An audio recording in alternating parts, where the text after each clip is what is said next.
નમસ્કાર દર્શક મિત્રો, હું છું પરમાર અનિશા. તમે જોઈ રહ્યા છો લોક સામના ન્યૂઝ. તો જોઈએ આજના સમાચાર બોટાદથી અમારા રિપોર્ટર કનુભાઈ ખાસર સાથે. બોટાદ ધામને આંગણે ભગવાન શ્રી સ્વામિનારાયણ 64 વખત પધાર્યા છે.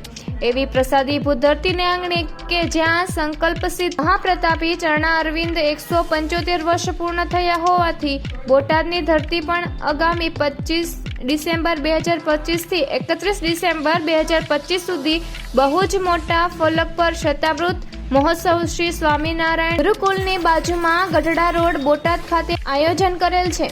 જેમાં શ્રી સ્વામિનારાયણ સંપ્રદાયનો મુખ્ય ગ્રંથ એટલે કે શ્રીમદ સત્સંગી જીવનની કથાનું આયોજન કરેલ છે. જેમાં વક્તા પદે આ ઉત્સવના નિર્માતા અને પ્રેરક એવા સરદાર નિવાસી પરમ પૂજ્ય સદગુરુ સ્વામી શ્રી નિત્ય સ્વરૂપદાસજી બિરાજી કથા વાર્તાનો લાભ આપવાના છે. જેમાં ઉત્સવમાં 175 કુંડી યજ્ઞ, 75 થી વધુ સંહિતા પાઠ, મહાપૂજા, અન્નકૂટ, રથોત્સવ, ફૂલદોત્સવ, મેડિકલ કેમ્પો, વિવિધ કાર્યક્રમો યોજાશે.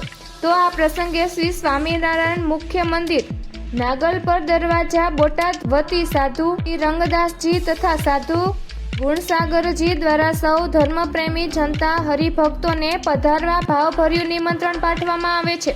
તો ફરી મળીશું એક નવા સમાચાર સાથે. ત્યાં સુધી જોતા રહો લોકસામના ન્યૂઝ.